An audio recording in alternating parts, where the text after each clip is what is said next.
గత 10 ఏళ్లలో తెలంగాణ ప్రభుత్వ పనితీరుపై నీతి ఆయోగ్ కీలక రిపోర్టును ప్రకటించింది.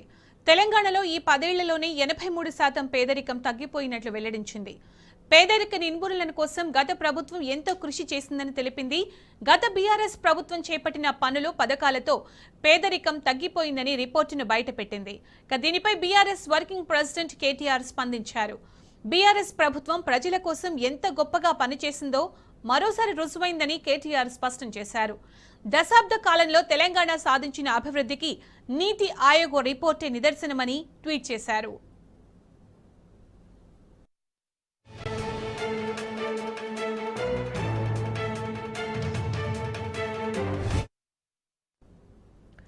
సిరిసిల్ల వస్త్ర పరిశ్రమ సంక్షోభం మీద వస్తున్న వార్తలపై మాజీ మంత్రి సిరిసిల్ల ఎమ్మెల్యే కేటీఆర్ స్పందించారు.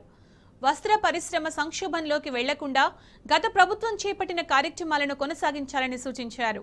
కాంగ్రెస్ ప్రభుత్వం మరిన్ని కార్యక్రమాలు వెంటనే చేపట్టాలని కేటీఆర్ కోరారు. గత 10 ఏళ్లలో సిరిసిల్ల వస్త్ర పరిశ్రమ ఎంతగానో అభివృద్ధి చెందిందని, ఎంతో నైపుణ్యం కలిగిన పవర్లూమ్ నేతన్నలు అభివృద్ధి చెందడమే కాకుండా తమ కార్యకలాపాలను విస్తరించారని కేటీఆర్ గుర్తు చేశారు. బీఆర్ఎస్ ప్రభుత్వం అందించిన సహకారమే ఇందుకు ప్రధాన కారణమన్నారు. ప్రభుత్వ సహకారం ఉంటే తమిళనాడులో ఉన్న తిరుపూరు వస్త్ర పరిశ్రమతో సమానంగా పోటీ పడగలిగే అవకాశాలు సిరిసిల్లకు ఉన్నాయని కేటీఆర్ వివరించారు.